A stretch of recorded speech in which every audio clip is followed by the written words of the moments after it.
Ok, entonces para los que no estaban en esta clase, me presento, ya saben, soy la maestra Patti, yo imparto el área de comunicación.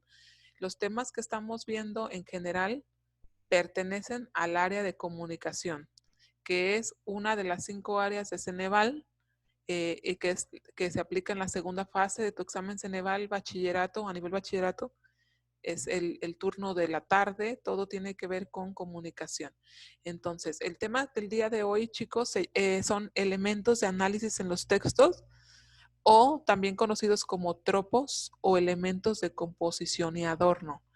Este tema es sumamente importante porque este tipo de elementos pueden ser objeto de análisis y de evaluación en cualquiera de los 4 tipos de textos que te van a venir en el examen. Entonces es importante que tú los domines, es importante que tú los comprendas y que los puedas identificar. Vamos a ver primeramente qué es un texto, qué es un tropo, qué es un recurso de este tipo. Ah, dice que también se les conoce como figuras retóricas.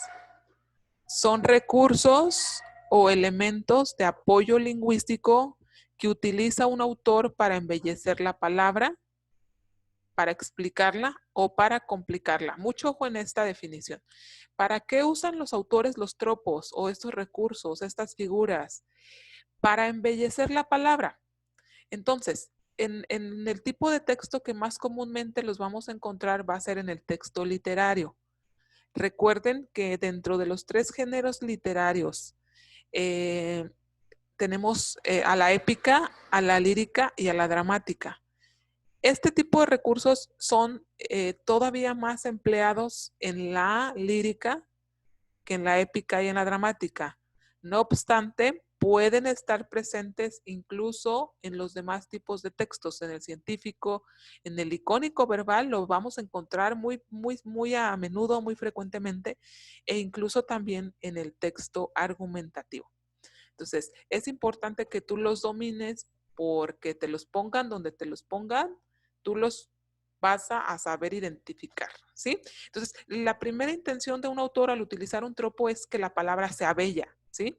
Es embellecer la palabra, es provocar un efecto estético en la palabra, que la palabra sea estéticamente audible o visualmente bella. Entonces, un poeta, en vez de llamarle a su amada, le llama flor, ¿no? Tú eres la flor de mi jardín. Tú eres el tesoro de mi vida, no sé. Está embelleciendo la palabra para provocar un efecto estético y bueno, hay una intención subjetiva detrás de ella en este caso. La intención es comunicar una emoción, un sentimiento más profundo. Pero hay otros autores que las utilizan para explicar la palabra. ¿Cómo es esto? A través de un tropo, de un recurso literario, los autores pueden ser más explícitos, más claros en lo que quieren dar a entender. Y buscan encontrar la terminología o el recurso lingüístico para que nosotros los entendamos mejor. Y por eso en algunos casos se utilizan las parábolas, el sentido figurado como la metáfora, ahorita lo vamos a ir viendo, para que sea más entendible. Ahorita se me vienen a la mente las parábolas tan famosas que luego escuchamos en la literatura universal, entre ellas en la Biblia, por ejemplo. Jesús hablaba en parábolas, ¿para qué? Para que fuera más entendible a la gente. Ese es el sentido de las figuras retóricas. El lenguaje de Jesús cuando estuvo en la tierra al utilizar parábolas, todos hemos escuchado alguna parábola, ¿no? En vez de Jesús darles un mensaje profundo a la gente que lo seguía, les hablaba en parábolas para que lo entendieran mejor, ¿sí? Y decía, el reino de los cielos es como una persona que quiere construir su casa. Entonces está haciendo metáforas, está haciendo analogía, está utilizando un recurso para ser más claro, utilizó un recurso para que más gente lo entendiera y llegara al mensaje más claro y más directo, ¿sí? Hay otro tipo de autores o escritores que utilizan estos tropos para complicar la palabra, pareciera ser paradójico o contradictorio. No, no lo es. Hay autores que les gusta ser complicados, que les gusta generar controversia y hasta cierto punto un poco de ambigüedad para no ser entendidos por todo el mundo, sino solamente por aquellos que son un poco más pensantes o más intelectuales. Sí los hay, sé que pareciera ser así como de, ay, ¿cómo cree maestra? No, sí los hay. Hay autores que utilizan este tipo de recursos lingüísticos para crear un poco más de razonamiento, un poco más de análisis en lo que tú les estás comunicando o compartiendo.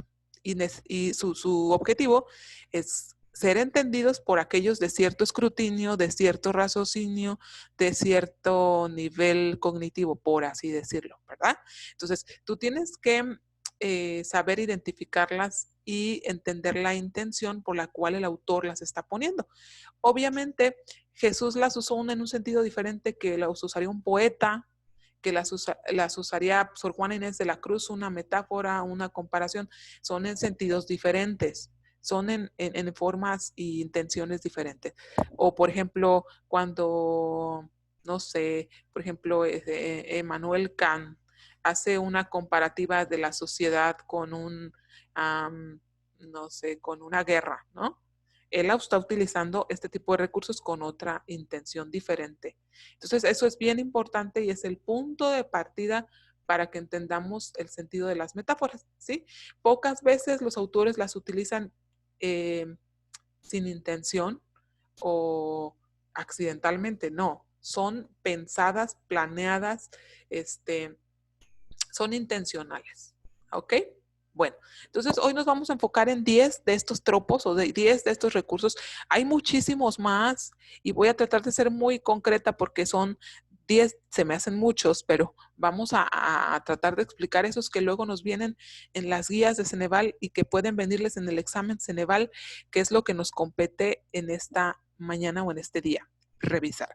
Bueno, entonces vamos a comenzar. El primero de ellos y el más común es la metáfora, ¿sí? La metáfora es un tipo de comparación en donde se establece una relación entre dos cosas que tienen algo en común. Entonces, el autor utiliza este recurso para establecer una comparación entre dos cosas que tienen algo en común. Cuando por ejemplo, el poeta dice, y las perlas de tu boca me trasladan a otros mundos. Está comparando dos cosas, las perlas de la boca de su amada, suponemos, con sus dientes, ¿sí? No hay otra cosa con que pueda comparar las perlas de una boca más que con los dientes, ¿verdad? No creo que se refiera a qué, a las amígdalas o a la lengua, no, se refiere a los dientes. Esa es una metáfora. En este caso la estoy utilizando en un sentido literario, poético, como un recurso lírico, ¿sí? Pero también en los textos argumentativos tú vas a encontrar que el autor compara realidades, compara circunstancias, compara situaciones, ¿sí? Por ejemplo, cuando en un análisis político un autor dice, eh, pobre de México, agoniza lentamente y muere despacio. ¿Está comparando qué con qué? Está comparando la situación de México con un agonizante, con un moribundo, con alguien que está muriendo lentamente, ¿sí? Esa es una metáfora. Entonces, cuando tú estudias y analizas y revisas una metáfora, lo primero que tienes que hacer es encontrar qué está comparando el autor con qué. ¿Cuáles son los dos elementos de comparación? Y obviamente en ningún momento nos va a mencionar el autor en este caso de la situación de México o en el caso del poeta, no nos va a hacer referencia a la palabra dientes. Ojo en esto, porque en la metáfora se suprime el elemento comparado, se hace una afirmación, ¿sí? Él te está diciendo las perlas de tu boca, no está diciendo tus dientes como perlas. Ese sería otro recurso que es el que vamos a ver enseguida, que es el símil. Ajá. Pero quiero que quede muy claro esto. En la metáfora no hay ningún referente directo o explícito sobre el recurso comparado o el elemento comparado. Todo es sobreentendido, pero sí hay una afirmación. Decía Quevedo ya en unas metáforas un poco más complejas, refiriéndose a las aves. Esquilas dulces de sonora pluma. Está un poco más compleja, pero está refiriéndose que las aves son esquilas dulces de, de plumas con sonido. Y nunca nos dice, tus aves son como esto, las plumas son como esto. No, él lo afirma, lo confirma. Esa es la característica principal de la metáfora, que es una comparación solamente sobreentendida y que no tiene ningún tipo de mención explícita y directa sobre el objeto comparado, ¿sí? El elemento 2 es el que les decía, cuando el autor sí hace una comparación con esta palabra como, con esta partícula como o cual, estamos hablando de una comparación llamada símil. También es una comparación como la metáfora, pero en este caso se le llama símil. El mismo ejemplo, tus dientes como perlas, México como un agonizante. Ahí sí es símil, ¿sí? No es metáfora, es símil, porque tiene la palabra como o cual. En el sentido del cual es el mismo significado del como. Tus dientes cual perlas, en México cual agonizante. Exacto. Entonces, esos son los primeros dos recursos que creo que no hay más que explicar y son los más comunes. La hipérbole. Este recurso viene mucho en los textos icónicos verbales que vas a hacer en el examen y también en los literarios. Y los que ya hicieron algún tipo de examen simulacro no me dejarán mentir. ¿Qué es una hipérbole? Una hipérbole es un recurso mediante el cual el autor exagera una realidad, la distorsiona, la amplifica, ¿sí? Es, en pocas palabras, una exageración. De ahí viene la palabra hiper, grande, desmesurado, exagerado. Una hipérbole es una exageración, ¿sí? Cuando el autor dice, y por ti iría y bajaría una estrella, ¿sí? Está exagerando, ¿sí? O decía Sor Juana Inés, le lloré un mar de lágrimas. Es una exageración. Tú puedes decir, pareciera ser metáfora, sí, pero también es una exageración. Y aquí hay recursos, qué bueno que comento este ejemplo, porque quiero decirte que hay líneas o hay sentido figurado en donde vas a encontrar más de un tropo presente, ¿eh? Cuando dice Sor Juana, le lloré un mar de lágrimas está comparando todo su llanto con un mar. Es una metáfora, pero principalmente está presente la hipérbole por lo desmesurado y lo exagerado que se escucha en un primer momento esa expresión. ¿Ok? En los textos icónicos verbales, ¿cómo vas a encontrar la hipérbole? Vas a encontrarla en dibujos, en caricaturas, en iconos exagerados. Principalmente la caricatura tiene como recurso principal el empleo de la hipérbole, o es uno de sus recursos más empleados, las exageraciones. Los caricaturistas exageran una realidad, distorsionan un defecto físico.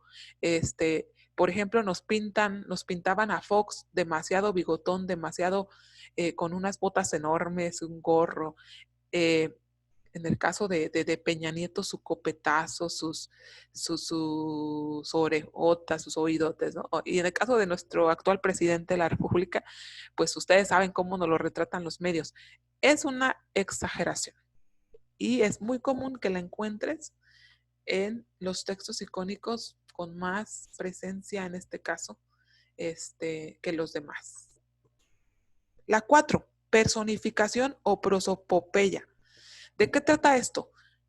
Consiste en atribuirle o darle vida a cosas que no tienen vida, a seres inanimados, hacer o atribuir o permitir que cosas inertes, objetos o seres cualquiera que no sean vivos, tengan cualidades de vivos o características de vivos. Ajá. Por ejemplo, esto en la lírica es sumamente empleado cuando el autor expresa, y el viento me susurró al oído, y los árboles aplaudían de regocijo. Estoy dándole al viento un atributo de susurrar que solamente lo tienen las personas, porque incluso los animales tampoco lo tienen, ¿sí? Entonces, es una personificación. En el caso de los árboles lo estoy haciendo igual. Es una personificación. Le estoy dando personalidad a algo que no tiene, ¿sí? En los cuentos infantiles vemos mucho este recurso. Los escritores de cuentos es común que pongan a hablar a los objetos, ¿sí? Para que los niños recreen más esa imaginación o tenga pues ese sentido fantástico, ficticio que los hace divertidos. Esa es una personificación, ¿sí? Darle o atribuirle cosas de vivos o de personas a cosas que no lo tienen, que no tienen vida. También se le conoce como prosopopeya. Lo puedes encontrar de ambas formas y se refiere a lo mismo. ¿De acuerdo? Aquí no creo que haya más problema. Vamos al elemento 5, el sinécdoque. Sinécdoque, este también luego ahí nos causa confusión y sí viene a veces en el examen como opción. No suele venir como respuesta o no es una de las que más siempre pongan como correcta, pero sí viene como opción para crearnos un poco de conflicto y pensar. ¿Qué es el sinécdoque? El sinécdoque es un recurso literario, un tropo, donde el autor permite que a la parte se le llame por el todo y al todo se le llame por la parte o viceversa, ¿sí? O sea, es un recurso donde llamamos el todo por la parte y la parte por el todo. Ya sea una persona, una circunstancia, un lugar, un momento, una acción, la referimos el todo por la parte, ¿sí? Simplemente, si en el caso de los apodos, es un ejemplo muy práctico que le voy a poner. En el caso de una persona que le llaman el chino, ¿sí? Porque tiene su cabello rizado. Están llamándole a toda su persona, a todo lo que él es, solamente por una característica de su cabello, que es que está chino. Ese es el empleo de la sinécdoque, este es el recurso. Ajá. Este, cuando alguien expresa en lo que respecta a la monarquía, ¿sí? El heredero al trono se refiere a quién? Bueno, a un príncipe que va a tomar en algún momento el lugar que le corresponde dentro de un puesto monárquico, ¿sí? Pero se le dice el trono, el heredero al trono. Estoy llamando a todo lo que es un reinado y una función muy grande con una sola palabra que es trono. Ujú. Lo correcto hubiera sido el heredero a una función, a un cargo político o a un título, dependiendo del contexto en el que nos estemos refiriendo. Pero al decir que es el heredero al trono, no quiere decir que nada más haya heredado la silla donde se va a sentar, sino todo lo demás. Ese es el sinécdoque. La parte por el todo por la parte. ¿Sí?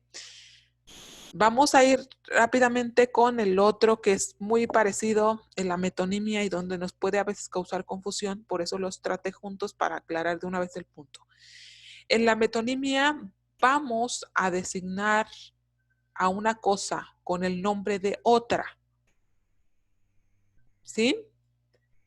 Le cambiamos el nombre a las cosas por asociación, por similitud,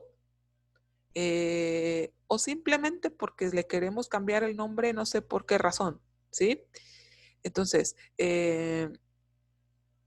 cuando el poeta le llamó a su amada musa, bueno, tenía una razón de, pero el chiste es de que no es una musa, le está cambiando el nombre, es la metonimia, ¿sí? Cuando decimos, voy a ir a una a una quinceañera o a una piñata, que estoy cambiando el nombre en este caso por la asociación y similitud que hay entre un evento y otro, ¿sí? Voy a ir a una fiesta donde se celebra una quinceañera, pero al yo referir que es una quinceañera, le estoy cambiando el nombre incluso por sinécdoque, pero que también pudiera ser metonimia, ¿sí? Consiste simplemente en llamar una cosa con el nombre de otra.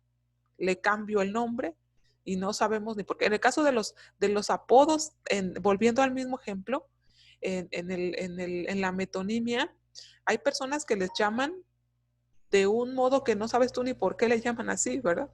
Y tú dices, no, pero ¿por qué te llaman así? No, pues no sé, no tengo nada que ver con lo que me están diciendo, pero es una metonimia.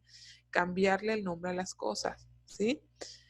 Los autores la utilizan mucho en la lírica, lo repito, que el género literario es el que más abundancia de recursos líricos y sentido figurado es. ¿Sale? Y muy bien, vamos a la 7. La paradoja. Perdón que vaya tan rápido, pero no quiero reiniciar sesión. Vamos a la paradoja. En la paradoja tenemos un recurso, un tropo, conocido comúnmente o definido como una aparente contradicción. La paradoja es una aparente contradicción. Solamente en apariencia, porque si se analiza bien y si se revisa con cuidado, no existe tal contradicción, pero en un primer momento se escucha contradictorio, se ve contradictorio. Cuando Sor Juana decía, Feliciano me adora y yo le aborrezco, Tiziano me aborrece y yo le adoro. En otras palabras, ella está diciendo, eh, me aman, me ama a quien yo odio, ¿sí? Y está jugando con este concepto de contradicción en apariencia. Ajá, se escucha contradictorio. ¿Cómo? O sea, sí, sí, sí, es una paradoja. En un sentido más coloquial, odio amarte. ¿Han escuchado esa expresión? Seguramente. ¿Cómo? Nadie puede odiar y amar, pero suena contradictorio. Lo que analizamos después es que sí, sí tiene sentido decir que alguien puede odiar y amar al mismo tiempo, pero no es contradictorio. Ujú. Es una paradoja. Cuando dice el poeta, si amas algo, déjalo libre. O sea, ¿cómo? Si amas, no puedes dejar. Sí hay un sentido detrás de esa expresión y hay un significado muy profundo detrás del dejar libre, aun cuando se ame, ¿sí? Esa es una paradoja. También Sor Juana decía, vivo sin vivir en mí, que tan alta vida espero que muero porque no me muero. En un sentido coloquial está diciendo, estoy muerta en vida. Nosotros lo hemos escuchado. Estoy muerto en vida. Paradójico, ¿no? ¿Por qué? Porque no puedes estar muerto si estás viviendo. Ah, no, pero si lo analizamos, tiene una interpretación, tiene un sentido y una razón de ser esa expresión. Esa es la paradoja, ¿sí? Contradictoria en apariencia, en primera vista, en primer oído, pero profunda en cuanto a su análisis y lo que está queriendo interpretar el autor. Ajá. La onomatopeya.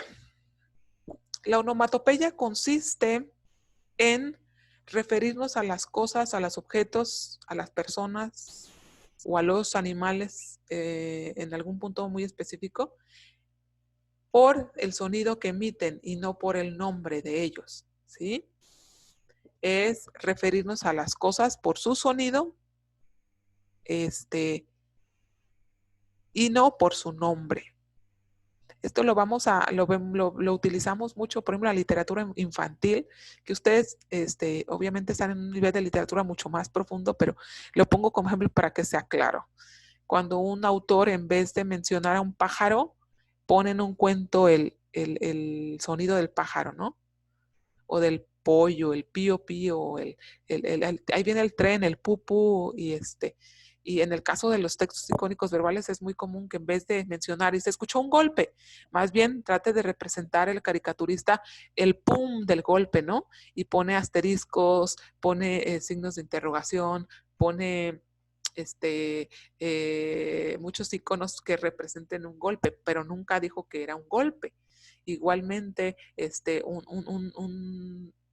en vez de mencionar que alguien está durmiendo, pone las setas de que está en el sueño, de que está pensando, las viñetas. Son recursos muy empleados por los caricaturistas en el texto icónico verbal, lo van a ver, pero también en la literatura infantil y en los textos literarios y en la literatura, específicamente en el género literario, lírico, perdón, en el género lírico. Esa es una onomatopeya. Mencionar las cosas por el sonido y no por su nombre. Muy bien, vamos con la penúltima. Una imagen.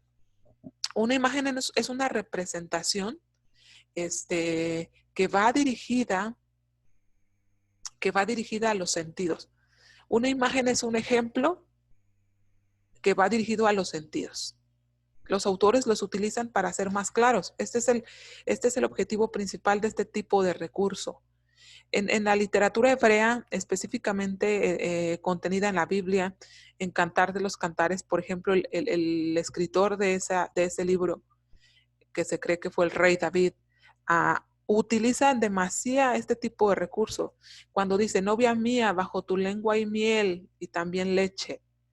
Un poeta actual diría que los besos de su amada le saben a miel y a leche. Pero ¿por qué lo expresa así?